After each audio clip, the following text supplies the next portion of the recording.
Marshall does No. Gillies. I don't know. Dylan, go. No, that's in Dallas, and that was Debbie. Marshall does Dallas. Marshall We're does in Debbie. Houston. You're in the wrong town. Marshall does Dallas. Do you know how hard this is going to be to edit? Will you shut the fuck up?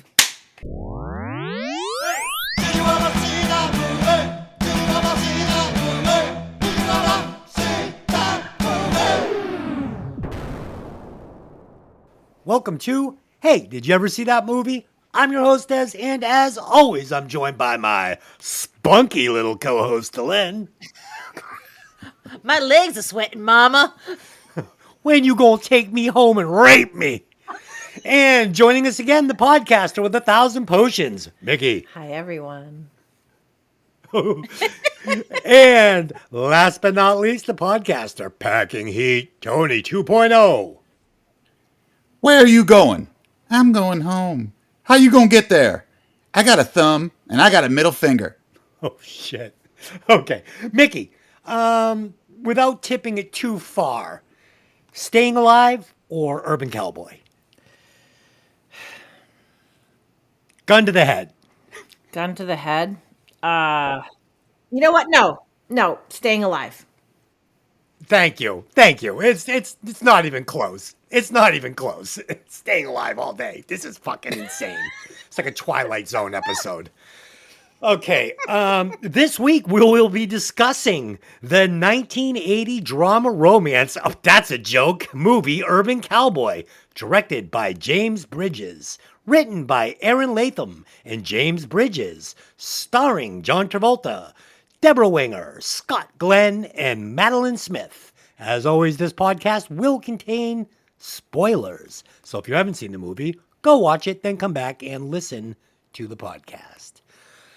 Okay, folks, I would like to applaud the listeners. It seems that you have been commenting and liking and subscribing on the YouTube channel, and it's awesome. It showed up immediately as the last episode of Brain Scan got a shitload of listens. So thank you. We appreciate that. So pause the podcast and go ahead and do all the stuff that I just said.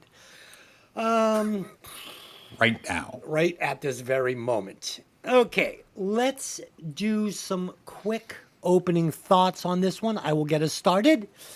So I thought that I was familiar with this movie, but I wasn't. I haven't seen this movie since the 80s, and I believe it was more of just a glance through. Like I knew the big scenes, like Wes and the Webb shirt kicking John's ass, but I never really got into the meat and potatoes of this movie. And all I have to say is this is a sweaty, hairy, flannel-wearing, backwards, drunk, misogynistic, domestic crime against women. It's literally crazy. Mikki, had you seen the movie before preparing for the podcast? I had not. Dylan, had you seen the movie before preparing for the podcast? I had not. Okay, and Tony, had you sat down to this giant bowl of shit before preparing for the podcast? I had, however, it was much similar to your explanation of what you thought this movie was and then what you experienced when you rewatched it. Yeah. To me, it was a lot slicker, cooler, and badder-assed when it came out because I was probably younger, dumber, and not as worldly, if you will. So, yeah, I concur. It was steamy and shitty and not really super, but it sold well back in the day. I know it was the stuff, but wow, it didn't age for love nor money. Yeah, I knew the basic idea and concept, and I had remembered sitting down and watching it, but when I actually did, it was, like you said, it was a different experience than what I had remembered. So, all right. Right on. Let's do some facts on this one. I've got some good stuff today. Gillies is a real bar, and at one time, Gillies was the biggest bar in the world, actually documented in the Guinness Book of World Records. And not only did they have a mechanical bull at Gillies, but they also had real bull riding inside the bar. John Travolta had a mechanical bull installed in his house so he could do his own stunts.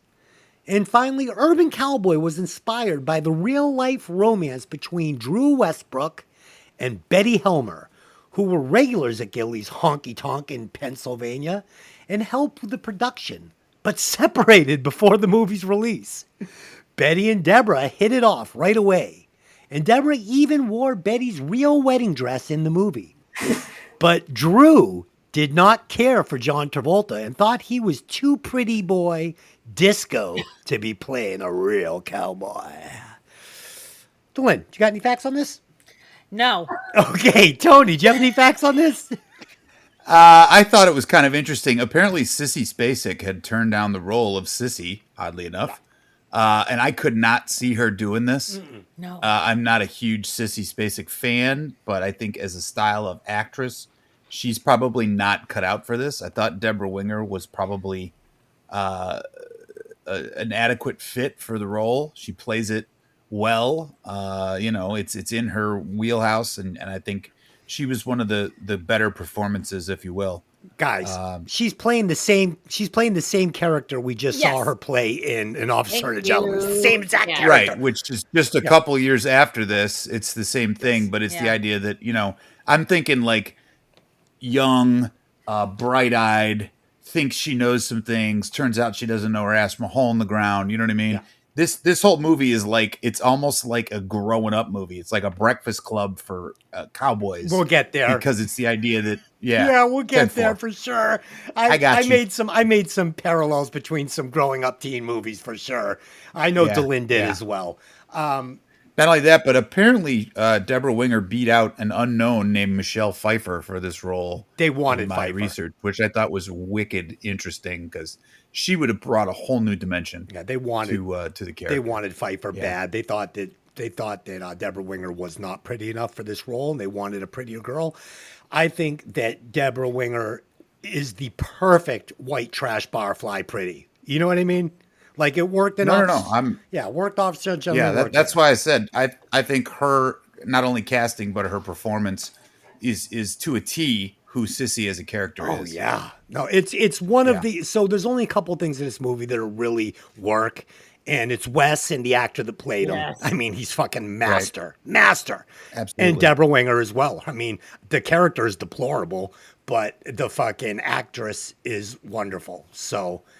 It really worked. And Mikki, do you have any facts on this besides you hate it? That Bud is literally just a redneck white trash version of Tony Moreno. Yeah, that's exactly what he is. Okay, let's do a box office for this one. So with a budget of $8 million and a box office gross of $82 million. This was considered a huge success. And that tells you where we were back then. People loved this movie. They thought it was like An Officer Gentleman. People thought this was great. This is the biggest pile of dog shit. And it's all because of the writing and the character portrayal and development. The writer, I don't even know what happened when they wrote this. It's really bad. Like somebody needed to step in and say, what are you doing here? Stop.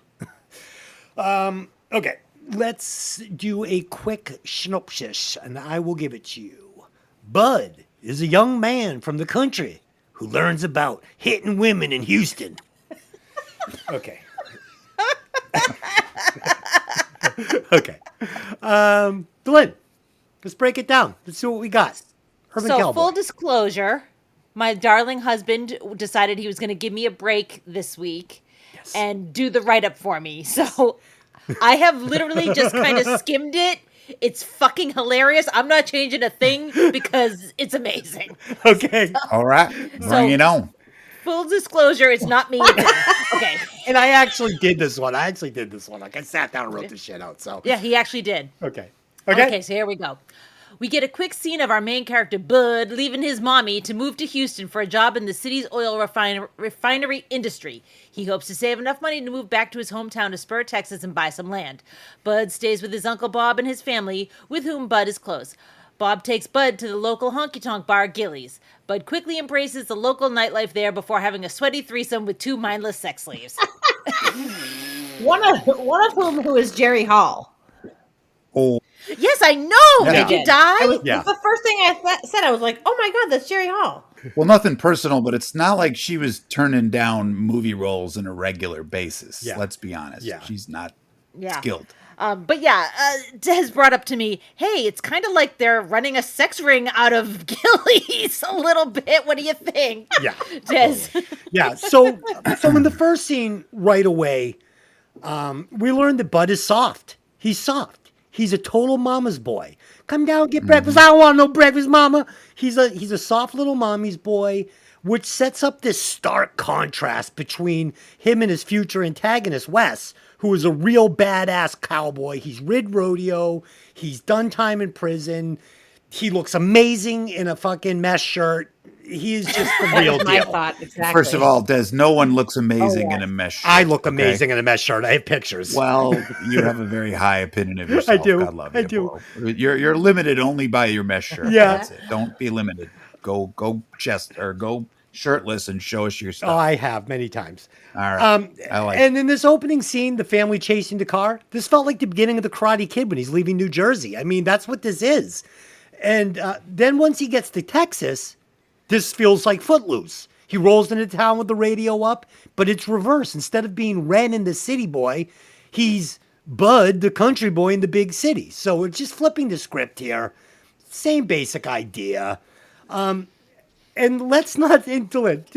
You nailed it. Let's not forget this opening bar scene. It's completely fucking insane. We're 3 minutes into the movie, and Bud's uncle gets his buddy Steve Strange to gift Bud 2 sex slaves for a fucking sweaty threesome. And it's just, it's mind blowing. Fucking. Mickey. Well, don't you know when you move from the country to the city, that's what happens? You get gifted a threesome. Yeah, It's like your welcome basket. Oh, yeah. Jesus. Yeah, fucking balls and oranges. Mickey, what did you think of the opening scene? Oh my god! First off, I thought the very first scene when he's coming down for breakfast, Mama cooked him breakfast. I thought this guy's a pussy, and then Pussy. he's in the car and he's driving along and he's looking around like a little kid going, ugh, and then he starts dipping. The chew. Yeah, immediate whoop.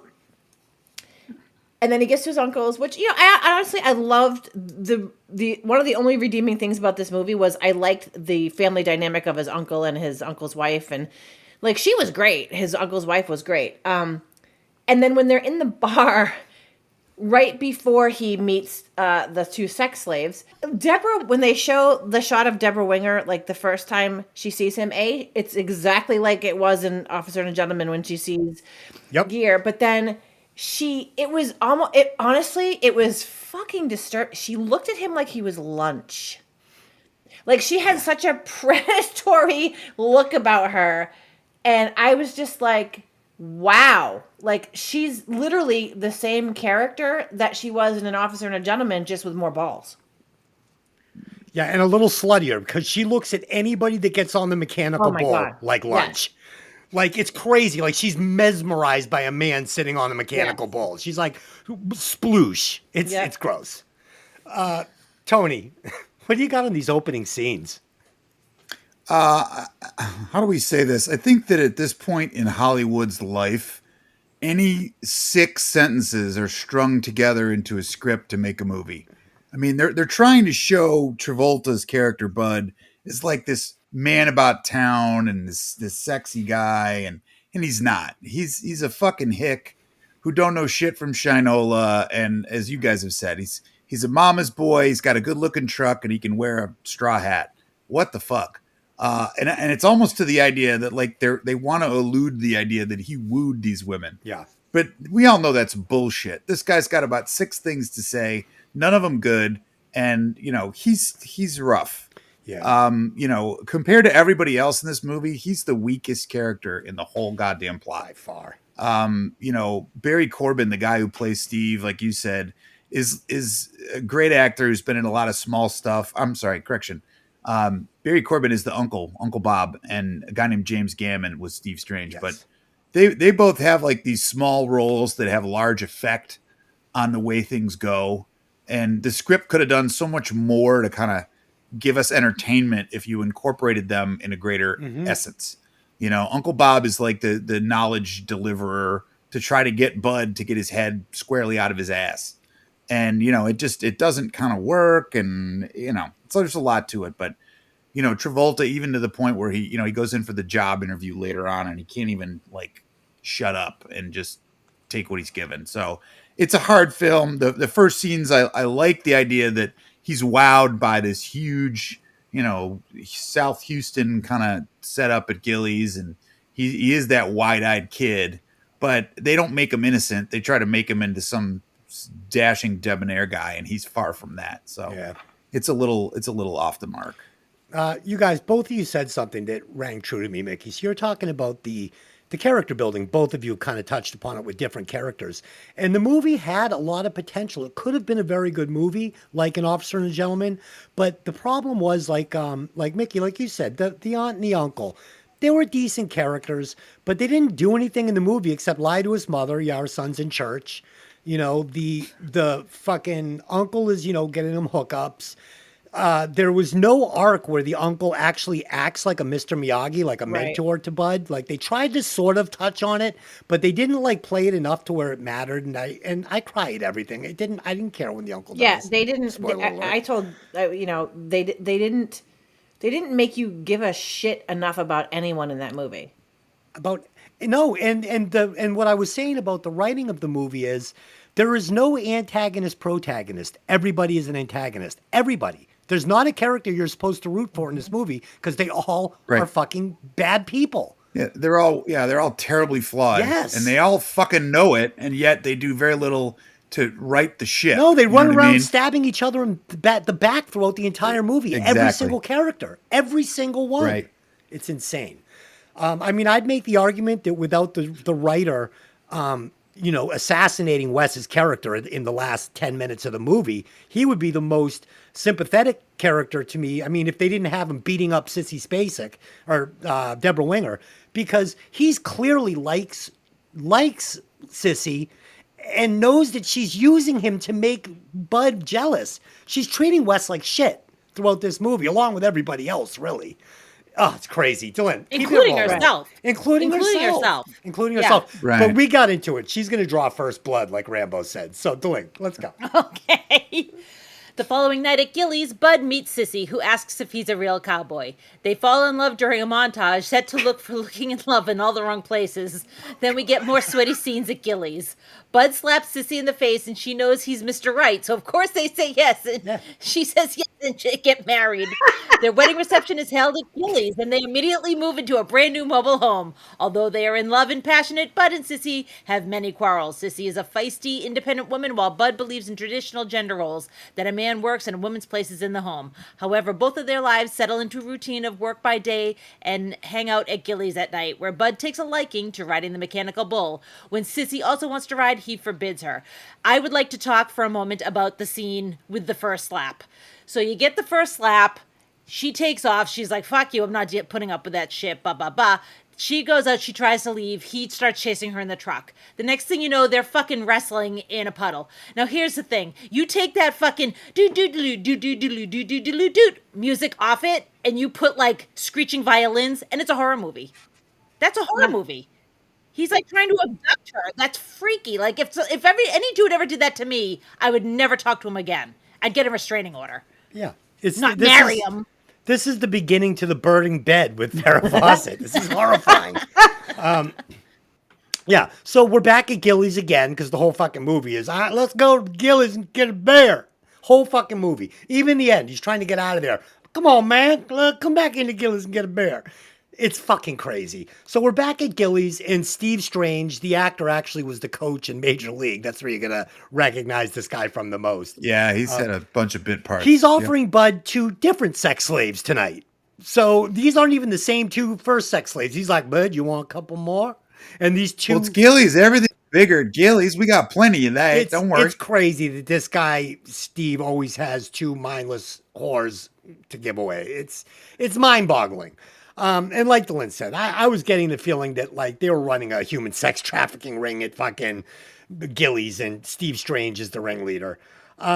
So here we go. Sissy's going to ask Bud if he's a real cowboy, and it's charming here, but it's going to set up the first fucking knife in the back. But the answer to that question is no.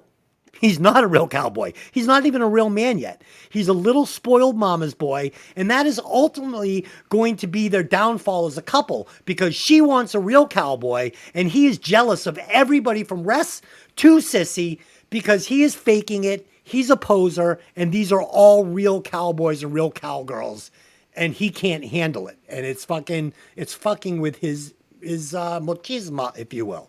And His little baby ego. yeah, and finally we're going to get the mechanical bull. And of course, old Bud is a natural at fucking mechanical bull riding, because why not?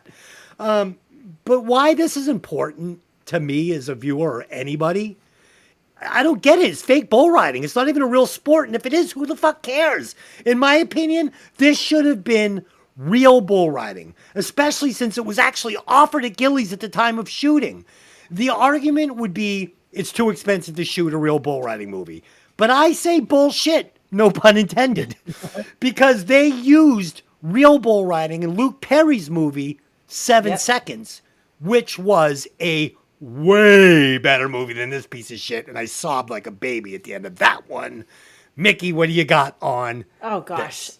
Oh, I don't even know where to start. So, first off, there's this...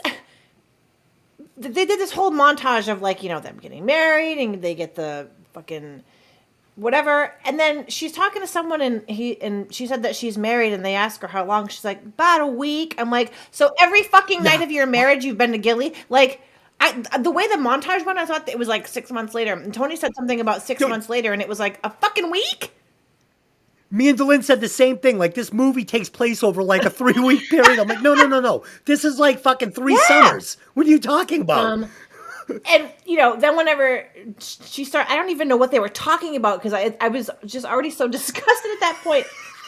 But he's like, there's just some things a girl can't do. I'm like, what? Like, I don't even think it was the bull riding. I think it was something else. And then he slaps her in the face. Why does Debra Winger always play like these vapid, dippy, desperate fucking women that like total douchebags? Like, I don't know. She's good at it. Well, in Bud's Typecasting. In Bud's defense, she did tickle him. And then, okay, Can't haul no off. offense, the most disturbing part of this movie for me was there was 3. The domestic abuse, 100. the matching shirts at the rodeo, and then the gratuitous shot of Travolta with his legs spread eagled on the bed. Spread open on his bed, dude. That was I'm disgusting. like, I was literally, my stomach was curdling watching that scene. Dude, and he was so furry, and he hadn't got his staying alive muscles yet, so it was like extra doughy and gross and weird and twink. He was like a little twink in prison, waiting for fucking his cellmate to come God, it back was with some gross. pudding. But I literally thought that it had been like 6 months they were married, and she's like, about a week. I was like, every fucking night of their About 3 marriage, days. they've been to Gillies. Like, Jesus. I wonder why it didn't work. Holy shit. Tony, what do you got on these scenes? Yeah, the time distortion is really screwy. You can tell it's obviously hot in summertime when he first gets there. And then, you know, I made a joke about, it's winter. The Cowboys changed their hats. Instead of wearing the straw cowboy hat that is easy to breathe with, they're in the felt, which is usually the winter hat. And yeah, then these remarks come out about this time jump that apparently is only 5 days when it's really more like 5 months, et cetera, et cetera. So you guys kind of covered that. My joke too is it's 1980 and it's Texas. That's not abuse. I slapped her to try to bring her back to her senses. Yeah. If you will. Cool. Because abuse is what, Scott Glenn's character is supposed to do. Because he's the bad guy. The problem is like you said, Des, it's so poorly defined in the script and the way that these characters act. You don't know who to cheer for and who to hate. You know what I mean? Yeah. Because there's no one that's really good, number one. And number two, even the people who try to be good fail so fucking blindly at their pursuits that you're not sure if they're trying or if that's just the way shit ends up. Yeah. My other thing, too, is I think Winger does a great job. One reason I don't love her as an actress, while she's attractive, she always has that fucking lost look on her face. It looks like she's confused, 23 and a half hours of the day. So it's very difficult to decide that, she's this strong lead character who's doing things to better herself, because she's not. You know what I mean? She's like a 16-year-old girl. And basically that's the whole film, is that these people are all juveniles in their mentality. They may be grown-up bodies, but they have juvenile fucking minds. Yeah. Except for, I think, Wes, who is definitely more conniving and more learned because he's been to prison. And, Yeah. my favorite too is that they're going to escape to deep in Mexico. Yeah. Like that is some kind of wonderful place to be. No, don't go there. You're not going to make it 2 months. Yeah. But that's pretty much the sum and substance. It falls on its face, and it's not pretty on the way down. No, it's fucking ugly. And Tony, I actually have in my notes later on that these are adults playing junior high school.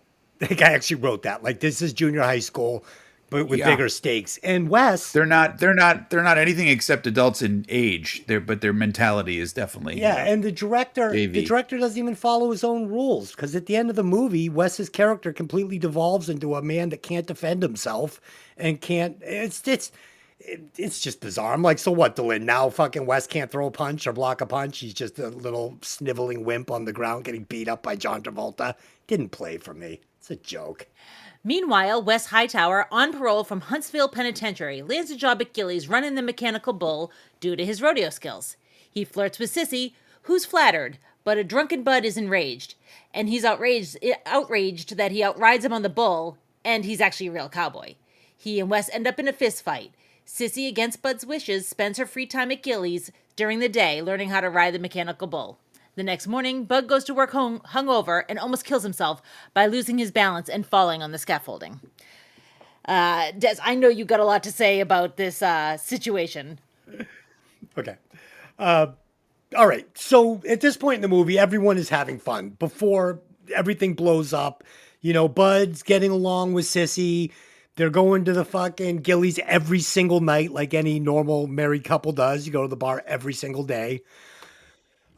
With your family and the people you work with, because you never get away from these people. You just live your entire existences with the same fucking group of people. It's so fucking weird. But of course, Bud has to again be a little bitch, and he forbids his woman from riding that mechanical bull. I told you no. I told you no, sissy. Yeah, and he meant it, just like Tony when he's being misogynistic towards Mikki. It's horrible. It's hard to watch. No, there's a difference there, Des, because I would let my wife get on that bull in a heartbeat, and then I can say when she gets thrown off and has to go to the emergency room, I told you so. Don't ride that bull again, girl. God damn it. I told you so. Oh, God. Dude, this guy is a total fucking joke. And this is the point in the movie where it's like he's gone past the line. He's hit her. He's fucking just being like backwards ass weird. And the character is fucking hateable. And this is a problem because he is our protagonist. We are supposed to like this guy. And we do not. So, all right. So this is where Sissy is going to return fire on Bud for the slap in the restaurant. This is going to be, this hurts. This hurts to watch. It hurts the character. She sees Wes, and before he even rides the bull, she looks at him like a fucking 8-ounce New York cut steak. She's like, damn, that's a fucking cowboy right there. He rides the bull, and she says to him, "You're a real cowboy." Holy shit, dude. This is meant to be a punch in fucking Bud's gut. Because when she says to Bud, she meets him, she goes, "Are you a real cowboy?" As if, "You're not a real cowboy, you're a pretty boy. You ain't no real cowboy." And she sees Wes and she says, "God damn, you're a real fucking cowboy." Right in front of her husband. This is, again, you're making me hate this character. I'm like, what a fucking bitch. Like, why would she do that to her newlywed husband? But she does. And I don't like her. And finally, we meet Wes, the absolute best character in the movie. He outrides Bud on the bull, and then he kicks Bud's lily ass. Two best scenes in the movie, in my opinion. But here we go. Again, setting up our protagonist as a hateable character. If Bud wasn't assaulting a female waitress with a fucking cheeseburger, he wouldn't have got his ass kicked.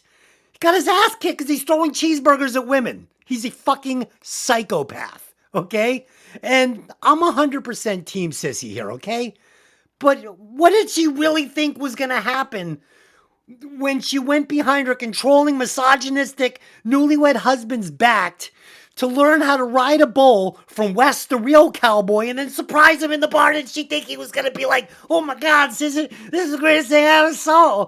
Did you fuck him too? This is a train wreck. It's a train wreck, Mikki. Is this a train wreck or what? This is the biggest fucking train wreck I've ever seen.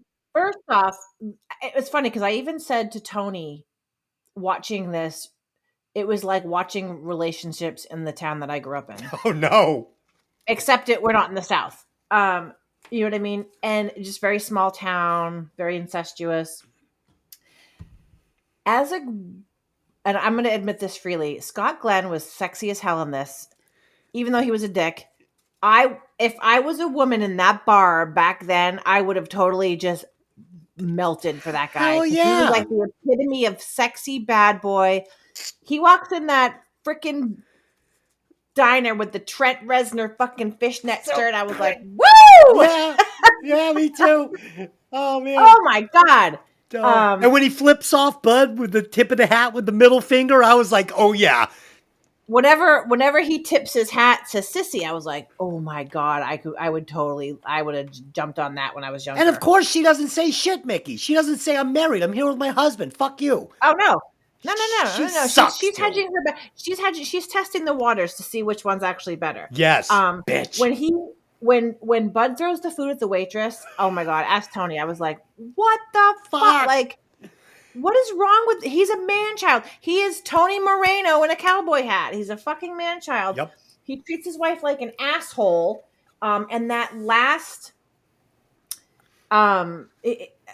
he's just I can't even, go ahead. Talk to Tony.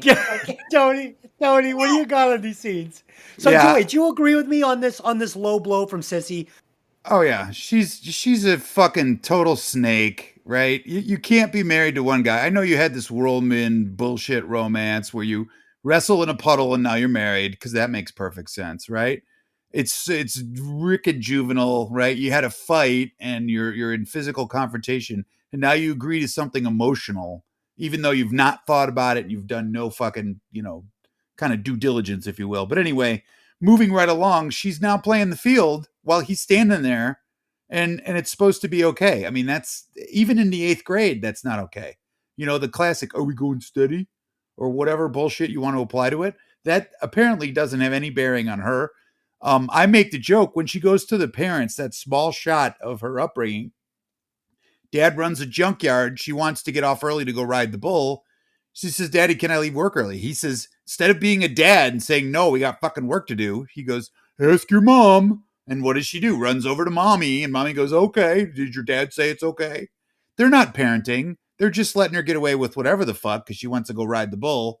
And as you said, what did you think was going to happen? Once your husband finds out, you're going to have hell to pay. She don't give a flying fuck. She could care less about the consequences. It's me, and the gimmies. I'm going to go do what I want. I'm a free spirit. I don't need to be held down. I don't need to tell my husband. Come on. There's no plan here. And the plot is so fucked up. It's almost like, did you do that on purpose? Do you need confrontation to make this movie work for you? You know what I mean? Full well, you're going to deceive your husband. You're not even married a week. Well, again, too, they're obviously married longer than that, because it's not like this all happens in this short span. It's another flaw in the script or the way the film is written. You know what I mean? It's got so many problems. Well, it's almost like, does she say a week in order to downplay her marriage to Bud to Yeah, West? I don't care if it's 10 years. You shouldn't. Yeah, if you want to get a divorce, get a divorce. Right. Oh, no. I'm not excusing it. And guys, Sissy has fucking got every right to go and learn to ride a bull behind Bud's back if she wants to. That's fine. That's not the Right. big problem here. The big problem is she's learning from fucking Wes. And this guy that her husband is having problems with, that she has been leading on the entire time, which is one of the things I say about Wes. It's not his responsibility to say no to Sissy. Say he's out of prison, he's a bad boy, and this Right. pretty young girl is coming on to him, and he doesn't like fucking Bud anyway. Yeah, well, What the- my point being is relationships, at least a healthy one, which obviously this one is not. So relationships should be built on trust. You should be able to trust your spouse to not be running around and doing stuff like that. Whether it's learning to ride a bull when you guys have had a conversation and the conversation ended with it saying, and I'm not saying that Bud should tell her no, and I'm not saying that she should never get a chance to. I'm just saying this is the wrong way to do it. You're being a juvenile and you're being distrustworthy. Relationships should be built on like at least 3 dates. How about that? Holy That shit. don't end in a puddle. Yeah, that don't end with a fucking domestic assault in a puddle. Like, God. Hey, can I interject something? Because you know what? There is a one side of this film that made me want to keep watching it just to hear the next one. But it's the music in this movie that keeps me coming back. Yes. And saying, maybe I'll fucking tolerate a few more minutes of this shitty script and this generally poor acting. Only because, to me, it is the shining star of the film itself. I'm a huge Charlie Daniels fan, and he's kind of prominently posted. Bonnie Raitt, before she's rich and famous. Mickey Gilley was great, of course, as the club owner. Who else? Johnny Lee wrote the main song of the film, if you will. And I looked at the number of tracks they have on the actual, I don't know if they ever made a soundtrack, but there are like 28 awesome songs in this film. Yeah. And they must have licensed them all because some of them are background music, but just incredible. That's the best part of the film, if you ask me. But they mismanaged it, Tony. They mismanaged this great music. Yeah. Well, yeah, unfortunately too, because there's a lot of shit going on in the background of this movie. And like you said, it's not properly kind of shot and phrased and it's not appropriate to the scenes. They don't. Right. It's just kind of thrown out there and you just digest it all, and whether it makes sense or not is up to you. The great music pukes on the film. It's not put into the scenes to enhance the movie in any way, shape, or form. It's kind of like a drunken cowboy at Gillies. It just pukes on the scenes. Yeah. It's nice. It is. It's a sweaty soundtrack. Sad, sweaty, pukey soundtrack. But anyway, that was the one big thing for me. Not only that, but they even hit on like Anne Murray and Kenny Rogers. I mean, just old school classic country. But that's my only shining star for the outlook of the film, sadly. Yeah, this whole thing with family and relationships and marriage was so weird in this too. It's like, Bud, you want to come over for barbecue? Bring your wife? Well, I can't bring my wife, but I'll bring my girlfriend. Hey, that's just good. Bring her on over. She'll have some corn. We'll have some barbecue. It'll be delicious. Not like, Bud, you've been married for... Where's your wife? 6 weeks, yeah. They address it quickly when Bob says to him, you know what you're doing, right? Kind of like, that's it. And then when he goes, yep, he goes, okay. Like it's all is, there's no questions, all is forgiven. Bring the bring the girlfriend. I don't know. Is there such a thing as a reverse gold digger? Good God, man. Because you got to love it, right? She's disgustingly wealthy and she finds Bud attractive because she's looking for a real cowboy too. The character makes no sense, and the character dynamic makes no sense between her and Bud. None of it works. It's Zero. Twilight Zone. She's a throwaway character that's basically just a cardboard cutout, like fucking Tony was said. She has no real human personality. She's a sex slave. Right. She's basically a sex slave for the fucking director. We need mindless woman here. Go. Well, and the funny part is she has a mind, and she gets more depth than I think Debra Winger's character, because she tells Bud up front exactly where she's at. Whereas Sissy, she don't know if she's on first, second, or third. You know what I mean? She's so busy running around, she hasn't got her shit. But again, away. Pam is fucking hateable. Hateable. Her first fucking lines in the movie are, who's that? It's my wife. Do you care? No. It's like, you're a fucking douchebag. She figures out the dynamic between Bud and Sissy in the first 45 seconds. A rich woman that's that smart and beautiful with that much potential is not at fucking Gillies looking to fucking break up a fucking marriage and get involved in this psycho horse shit with some white trash idiot from the suburbs. Right. And it sounds like a plot from like Dallas Yeah. or Falcon Crest or one of those 80s shows that was so fucking bad and unbelievable back in the day. but I want to move into this trailer with you. No, I think you guys will be going to the penthouse apartment. Yeah. You'd be staying there. Yeah, why would you go live in that trailer? Well, wait a minute. Ew. She never moves in with him. She said, I want to move into this trailer with you. She said, I'm going to get some clothes and come down here and stay with you for a while, is what she says. And she definitely cooks him food in the house. And then he says, I'm going to ride the bull. And she's like, I just fucking cooked you dinner. You can't sit down and eat. And he's like, no. So let's also not gloss over the comparison between this and Staying Alive, okay? There's the beautiful woman who has the penthouse apartment, and then there's Jackie, who is the barfly, whatever. So it's the same thing, man. It's a fucking movie. Right. It's the princess and the commoner. Yeah. Well, the only difference there is that, let's be honest, one is using Tony/Bud for one thing, and the other one truly has an interest. In Urban Cowboy, I don't think Debra Winger has any true interest in him, because to her, she needs to find out all the pratfalls of being away from him before she decides to get back with him. You know what I mean? Like you said, she's truly hateable because she fucks up every decision-making process in this film and makes the wrong decision. If you're truly in love with him, She you only don't do wants that. to get back with him because she's 3 seconds from being fucking arrested for driving the getaway car for robbing Gillies, and she had 3 of her teeth knocked out. She's like, it's Nah, they never even. It's Texas. They never even called the police. They just took old Wes out back, beat shit out Wes of him. is dead. They're feeding Wes to the pigs. They still got the shovel they buried him with. What's they the big didn't deal? bury him. They fed him to the pigs. They chopped him up, and he was Okay. fucking. That works. That works too. One night, Jessie, Sissy's friend, and Wes convince Sissy to ride the bull. She does it to impress Bud, but he becomes angry and resentful that Sissy defied him and challenged her. Oh, what? Challenge her. What is that? What are you He even writing challenged here? What did you because write? she's challenging him as a bull rider. She's challenging him.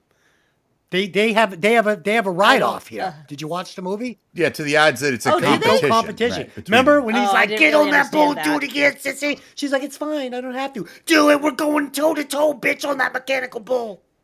He's such a Gotcha. I don't. For some reason, I don't he's think I such thought a it was a fucking challenge. pussy. He's such a pussy.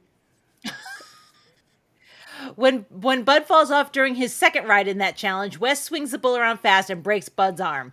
At home, Sissy accuses Bud of being jealous because she rides the bull better than he can. Bud hits her again and throws her out of the trailer. But what wait, a guy! but not Shortly with a after, closed Sissy- fist. What? Now I never hit you with a closed fist, Nope, sissy. well, you know. Not like him. Okay. Show you the respect. Okay. Shortly. Sorry.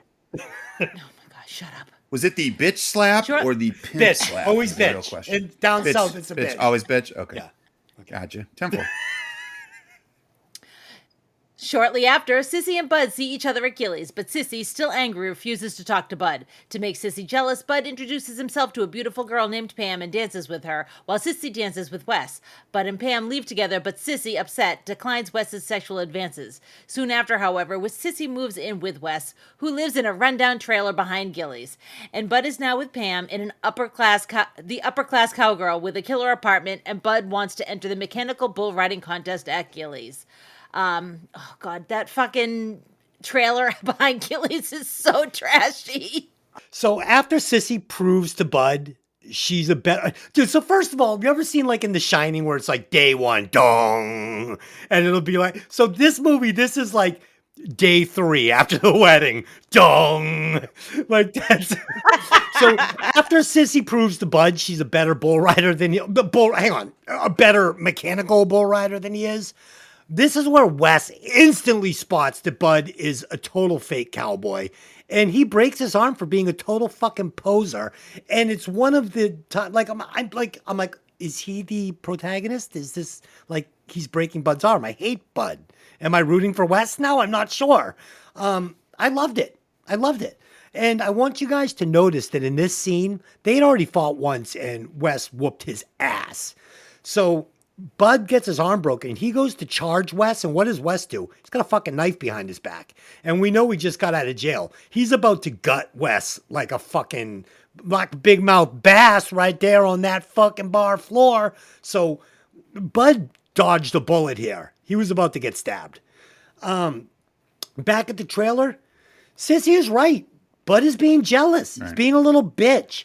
And when he hits her again, I think this is an unbelievably poor choice by the director because Bud's character is now officially unredeemable. He's now hit her multiple times, completely misogynistic, just a complete asshole. He's screaming at her, forcing her to do this bull riding competition, which he loses because he's a complete fucking mo.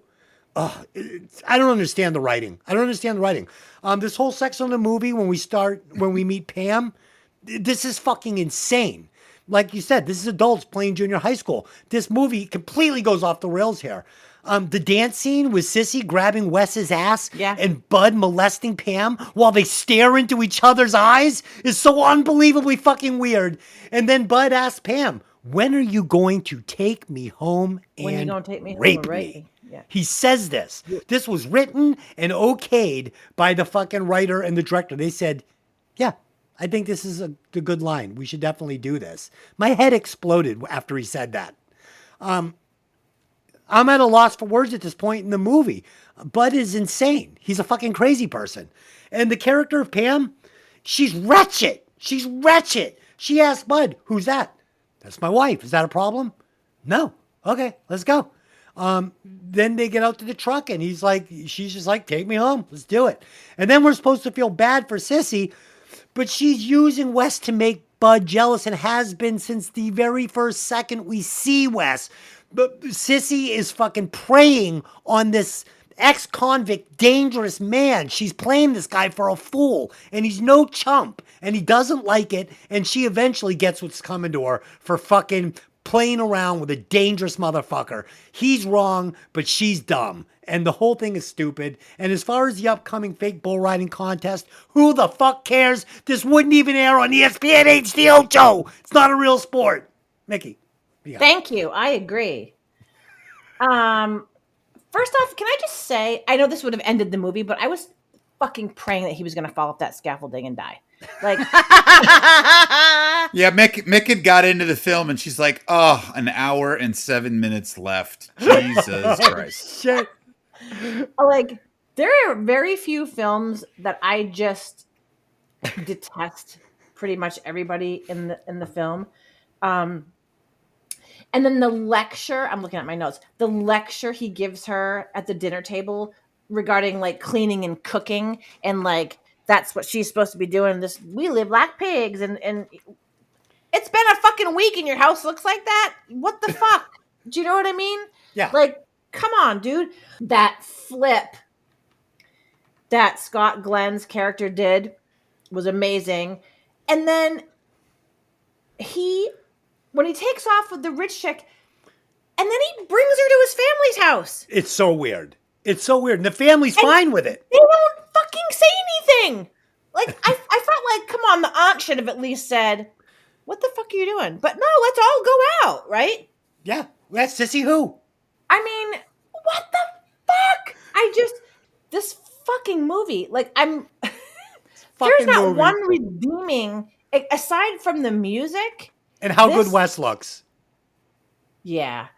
But honestly, towards the end, when he does that kind of turnaround and they make him kind of an asshole, like that kind of lessened the hot factor for me. Definitely. Granted, he was still very hot. He's 85 now, by the way, which is crazy. But like, there's not one fucking redeeming. Like, every single character, I probably would have throat punched at least once. Like, what is wrong with you people? And honestly, when she's on the bull and the mechanical bull and she's riding, and then I have to say, this was pretty fucking badass.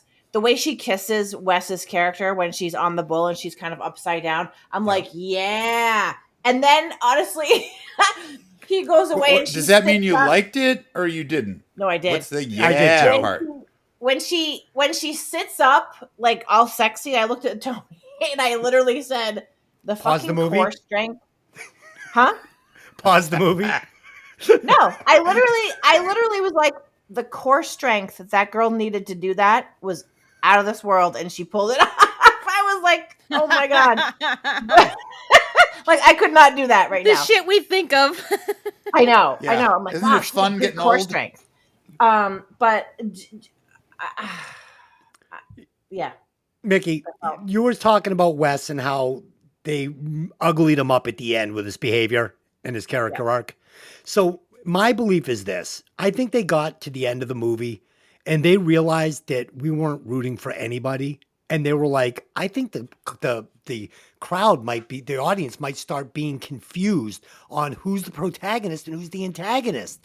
We haven't given them a hero. So there was no way to save Bud by having him do great things with 20 minutes left in the movie. So they were like, fuck it. Just have Wes punch her in the face and drag her around the fucking trailer on her face. That should make it clear who's the bad guy. It was just... I literally, though, don't understand how... I don't know. I don't understand how this movie got a green light. Like, it was such a piece of shit. All right, you're right. The difference is this: is that consider the time. I mean, you're talking 45 years ago. I mean, there were just very different prevailing sentiments in the country, in the world, in the globe, whatever. My other difference too is that how do we say it correctly?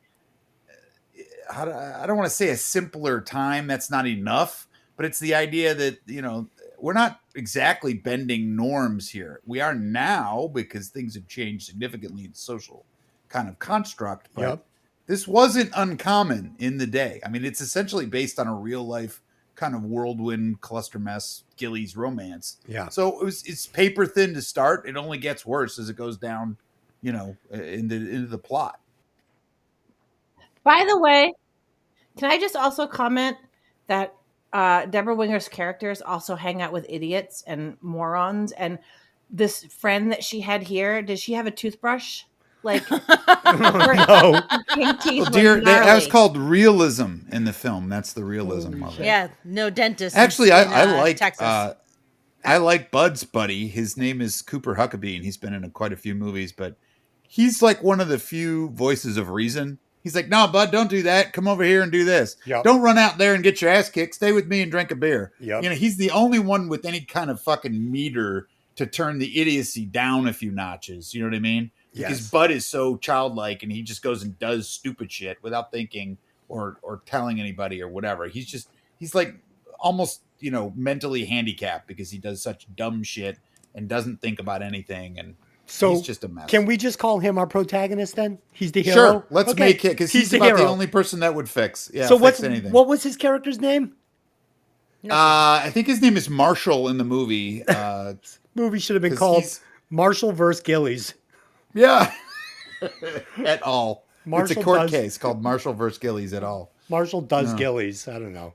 Dylan, go. No, that's in Dallas, and that was Debbie. Marshall does Dallas. Marshall does We're in Debbie. Houston. You're in the wrong town. Marshall does Dallas. Do you know how hard this is going to be to edit? Will you shut the fuck up? There's your intro. There's your intro. We're just having fun. Mark it. Fun in our own expense. Mark it. There's your intro. All right. Sissy bangs Wes and regrets it. Bud trains with his uncle and is literally ridiculous. It's a fake bull riding contest in a fucking bar. Sissy returns to their mobile home to pick up her things, and she also cleans the house and leaves Bud a note saying she hopes that they can get back together. Pam arrives, and after Sissy leaves, Pam throws the note away. Meanwhile, Sissy catches Wes with Marshallene, who works at Gillies. Wes is abusive when Sissy reacts angrily. A few days later, Uncle Bob is killed in an explosion at the refinery after giving Bud some good advice, telling him to swallow his pride. At his funeral, Sissy tells Bud that Wes was fired from Gillies and is unable to find another job. They're going to go to Mexico after Wes wins the $5,000 prize at the bull riding contest. It is Bud who wins the contest, however, and Pam, realizing that he still loves Sissy, encourages him to reconcile with her. Sissy refuses to go to Mexico with Wes, but relents after he hits her again and again and again. He orders her to wait for him in the car behind Gillies. Unknown to Sissy, Wes is inside stealing the prize money. Bud finds Sissy in the parking lot and tells her he still loves her. She reciprocates and they embrace. Seeing Sissy's bruised face, Bud goes after Wes and a fight ensues at the bar entrance. The fight causes Wes to drop his gun and the stolen money falls from his pocket. Bud overpowers Wes and after punching him several times, pins him down to the floor. Gilly's staff, having discovered the robbery, apprehend Wes, and Bud and Sissy reconcile and go home together. The end. So somehow the director decides to let us hate all these characters for more horrible acts. Fucking Pam wants to let Bud go. Even though she cares about him, she sees that Bud still loves his wife and she wants to let him go. And she gives him the opportunity and we don't even get a kiss on the cheek. Bud goes, I gotta go. Just like that. And he like runs her over like like there was a fire at Gilly's. I was like, what a fucking prick. He can't even be like, you're a great person, but I got to go to my wife. It's been great. No, he's just like, he's looking through her when he says, I got to go. And I was like, that's it? I got to go? That's what she gets? The fucking dick. Sissy's best friend. Bitch. Fucking her boyfriend. Wes. Dick. Fucking her best friend. This is fucking insane. It's too late for these characters at this point in the movie. I don't give a fuck who cleaned Bud's trailer. It doesn't matter. I don't want Sissy to go back to Bud. He's a monster. I don't care about these fucking characters. This movie is gross. I'm not sure why Sissy is mad at Wes for banging her best friend. It's not like they're in love. It's not like Wes doesn't know she's been fucking using him to make Bud jealous. He owes her nothing. This writer needs therapy. His idea of love and marriage and even hookups is frightening. Frightening. Yeah. He thinks this is real life. He wrote this movie. This is fucking demented shit. The uncle died. Didn't mean anything because Bud didn't learn anything from him. There was no character arc where he is the fucking mentor and we actually care because Bud never grows an inch in this movie. There was no character arc. This is fucking terrible. He's no Mr. Miyagi. The content was the contest, this 20-minute fake bull riding contest. So This is where the music is completely misused. Instead of giving us a 4-minute montage over the devil came down to Georgia with the bull riding contest. And they do it dance contest. Take the dance contest out of this completely. Take the punching the fucking thing contest out. Give us the bull riding contest. Give us the montage over the devil came down to Georgia. And we just see a quick montage of everybody. We see that fucking Wes and Bud tie. And then we get one quick ride off where they each ride once and we see it. And that's great. But that's not what we get. We get to see every dick ride the mechanical bull. And it fucking sucks. I don't care about Pam. She's a fucking throwaway character. She's a home-wrecking fucking bitch. And then I feel like the director realized he had to make fucking Wes this bad to show us who the hero is. Completely off the rails. And finally, Super Bud beats up Wes, and I call absolute bullshit. Fuck Super Bud. Now he's a street fighter. He's a fucking street fighting, pro bull riding. It just sucks. And on top of it all, Sissy goes back to Bud for some more physical mental abuse. I hate this movie. Mikki, what do you got? I'm going to go back to the scene where he decides that he wants to compete and ride this bull. So he cuts his own cast off with a fucking hacksaw, sitting on the steps of his mobile home. And really? Like with his rich girlfriend. Yeah. Standing there. And so then she says, I'm going to pack some things and move in with you. No, that would never fucking happen. No. And then he's like, contrary to what your daddy might think, not all cowboys are dumb. Some of them got smarts like me. Oh, because you're a fucking genius. You're just trying to cut your own wrist off with a hacksaw. Fucking Uncle Bob, Mensa material. Thank you. Yes.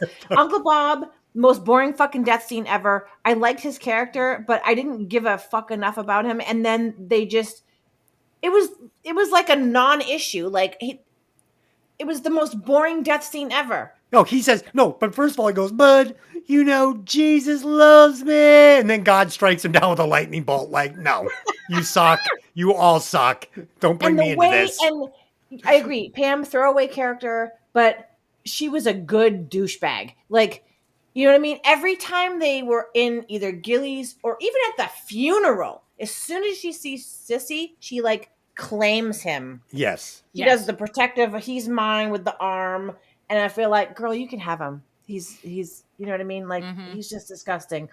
And then, Jesus Christ, when he sees Sissy at the end, and their hug, and then he stands back and he sees, and he goes, "Did he hit you?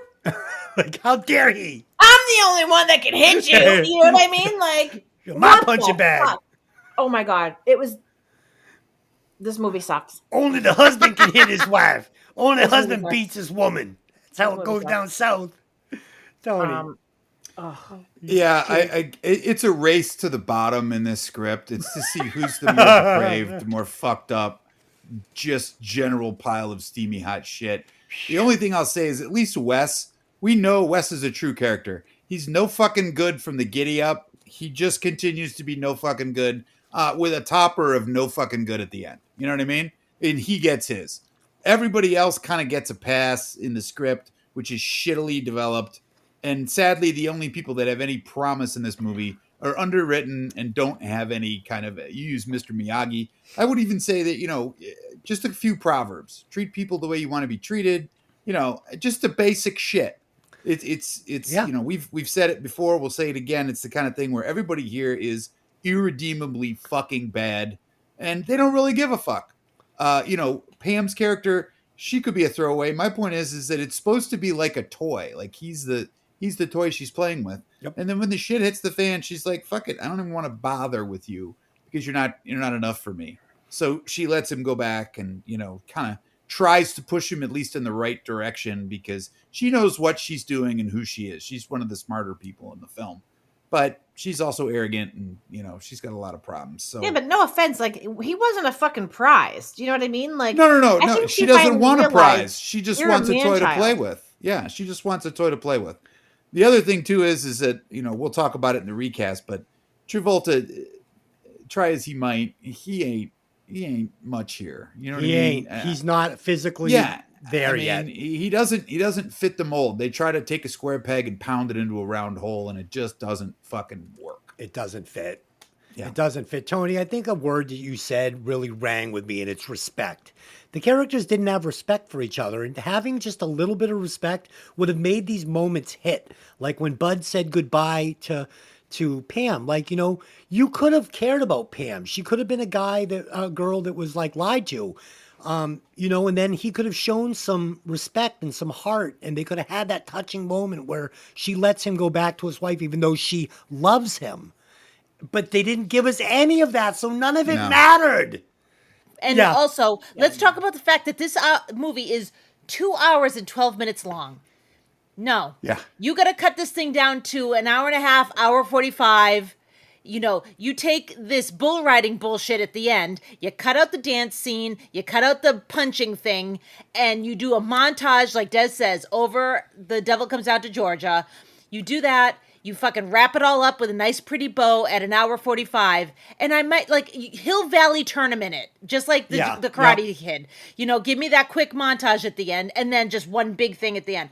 But they didn't. It got so long in the tooth. It was getting so boring. You're just waiting for it to end. And that's not good. That's not good. Well, that's like, Yeah. why did we need 17 snapshots in a montage of their wedding? We didn't. We needed like 2 pictures. And look, I got you a mobile home. Yeah. Actually, that was like fucking 12-minute. That was about the only scenes that I laughed in this whole movie were the pictures of the wedding, because those were kind of like reality based and funny because they were mugging for the camera and this having whole a good movie time. just- Yeah, they never were have trying to fun. put a relationship into a pressure cooker so we believed they were in love. It was just, Right. oh, it didn't work. Yeah, it's like air frying a turkey. It's going to be ready in 40 minutes. You don't And it need was to cook it dry. for 5 hours. Yeah, right. All right. And the worst part is this script sucks and it's so thin. Why would you beat us over the head with it for 2 hours and change when you, like you guys said, you could do it in an hour and a half. There's no character development for the most part, and you could have made a much better movie much faster. Absolutely. All right. we've done it. We've broken down this broken down fucking horse. Let's recast it and give our alternate endings. First, we'll do our recasting, and then we will go back and do the alternate endings. I would replace John Travolta with a more believable cowboy, somebody that could play more of a foil to Wes, someone that would be a more formidable Sean adversary. Penn. I'm going with Sean Penn. I think Sean Penn could Of pull course this you off. are. And honestly, Sean Penn could either play Bud or Wes. He could play both parts at once. Like, that's how badass Sean Penn is. That'd be really hard to film that movie, but yeah, I'd be like the craze. Okay. Mikki, recast it. I would also recast Bud. I would choose Tom Hardy. No, I'm kidding. I would honestly probably. I think Ryan Gosling would have been good in that role. Little short. Hey, how about a young Chris Christopherson? Yeah, right. You know what? I could also see him playing Wes. Yeah, either one. I would Yeah, have more thought Wes. Wes first. Yeah, but Agreed. Christopherson could pull it off for sure. He's badass. Delyn, do it. I'm recasting Bud because John Travolta stunk in this movie. I'm going to replace him with Matthew McConaughey. Oh, I love that. All right, that's, all that's, right, that's all it. right. That's it. Yeah. That's money. That's 100%. I love Well, that. he's a Texan. That's his Yes, jam. he is. Yeah, You know? he's a little tough. He's a little pretty. It works. And then you could replace fucking Wes with fucking Brad Pitt, like in his. Or you could replace Wes with Woody Harrelson. No, Yeah. no. Oh Yeah. no, I think that would work. Woody's got an evil streak in him. I Yeah. guess. They work He's, really he's well done together. a few movies where he's definitely a good bad guy. I don't want to see Woody Harrelson in that fucking Trent Reznor shirt. That's not working. Nobody should wear that shirt. Let's be real. Okay. Good call, Dylan. Tony. Yeah, that Matthew McConaughey's money. Tony. Yeah, that's definitely a hit. I kind of went off the script. This guy is really a country singer rather than an actor, but I was thinking Trace Adkins. He's a big guy. He would play more original. He's got that growly, gravelly, low voice, and he's actually a cowboy, so he would, I think, pull it off. I also switched out Sissy, although I think Debra Winger gives us a performance. I would want more, and I went with the Michelle Pfeiffer concept only because I think she's much more dynamic an actress. I and agree. could give us more to deal with for that stuff. I'd like to see Yeah. it. I like it. I think that works. As if we'd end the movie like that. Yeah. Let's do the Scooby-Doo ending. Good call.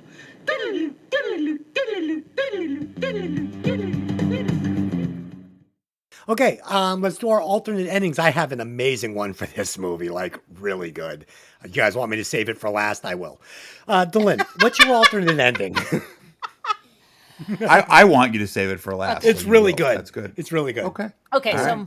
my alternate ending is everything goes as it went in the movie until he goes to the car and he says to Sissy, I love you, blah, blah, blah. She gets out of the car and she says, I love you too, but this is not right for either one of us, and I'm out of here. And she gets in the fucking car, and she says, oh, by the way, he's in there trying to steal all the money. She gets in the car, she drives away, leaves them both there. Fuck y'all, both of yous. And Bud can still go in and kick Wes's ass. That's fine with me. And that's how it is for me. That is so lazy and unimaginative. You get an F. Mikki, what do you got? Mine is I'm gonna morph two movies here. So All right, I gotta stop you. I'm gonna have to give mine because I can see where you're going with this. Oh, You're gonna Jesus. steal my thunder. You wanted to You're go gonna steal my last. thunder. You got to go last.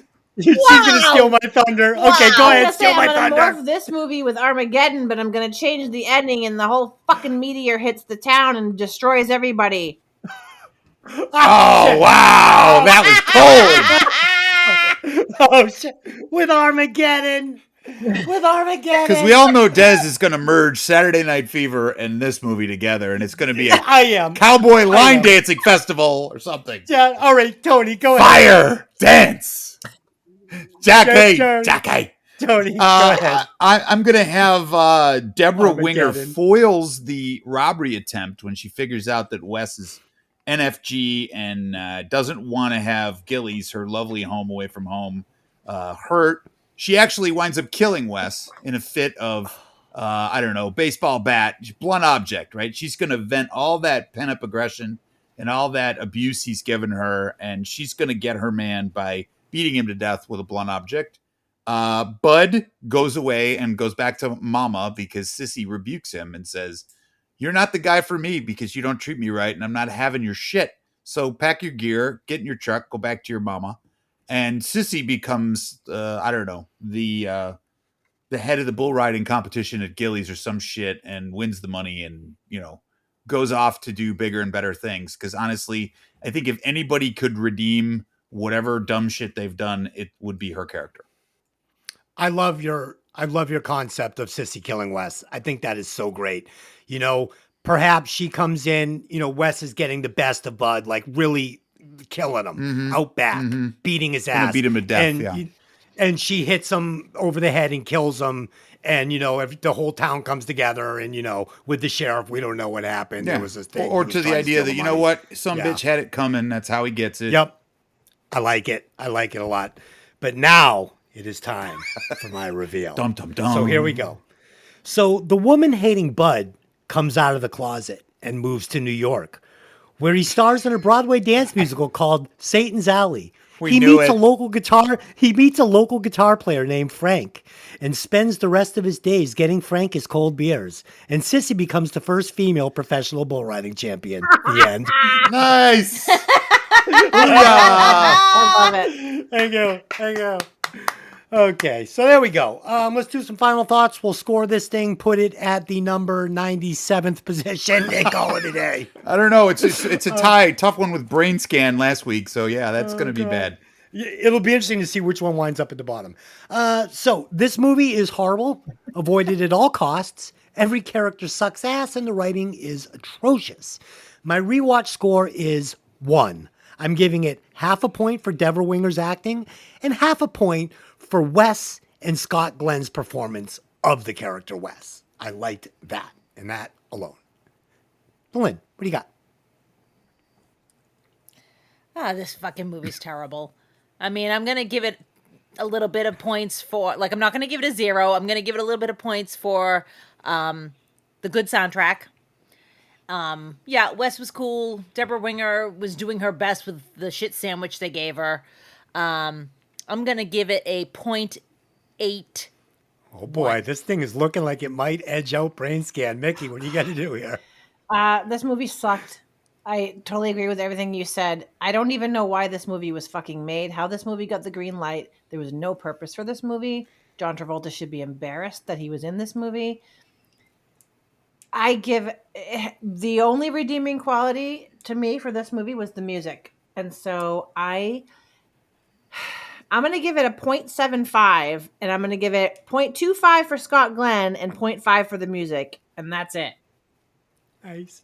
I like the breakdown.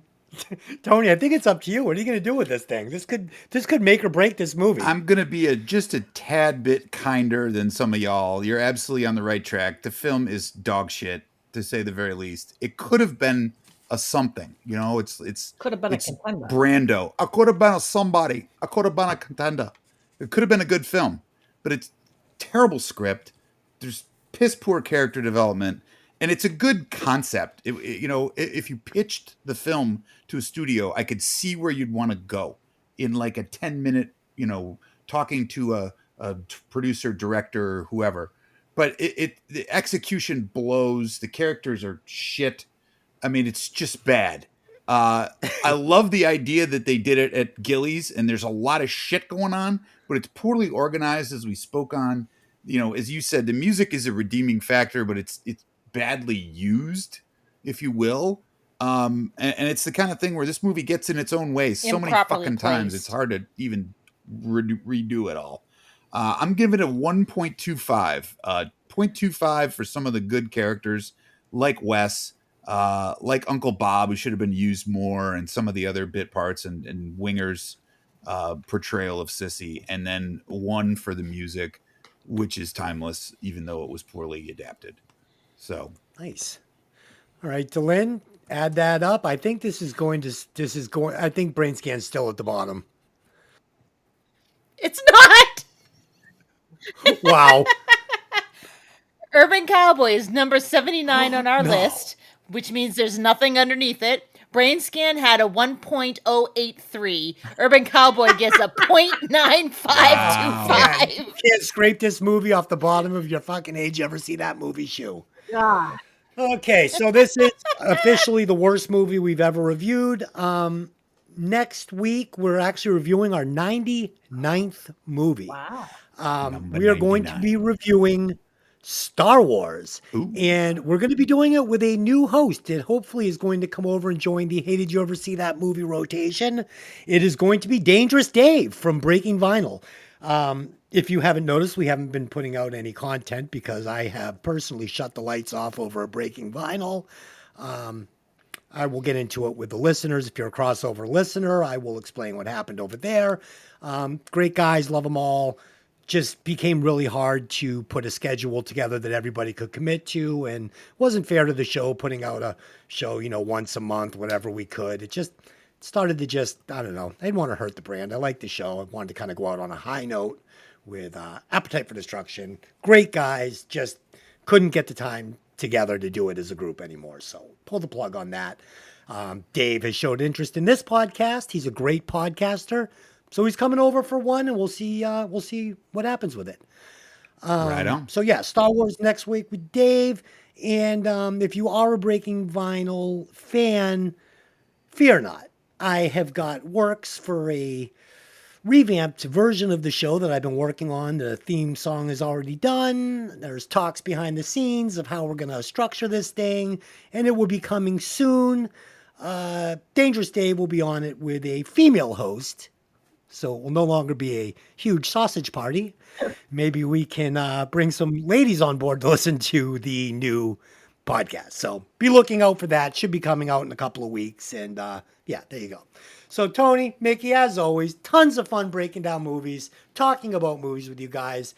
As a thank you for doing this piece of shit, I am leaving it up to you what movie we will do next. So you two can fight about that over the next week or two. Oh, I would never fight with my lovely wife. Besides, nothing personal, but if we try to watch a film in our house, Mikki will pick it and then go, yeah, but I can't watch it right now. I want to watch it in the future. So I told you we're doing Full Metal Jacket, woman. Get me a beer. that is a classic. It is. No, we'll get something squared away. We'll get you set up, man.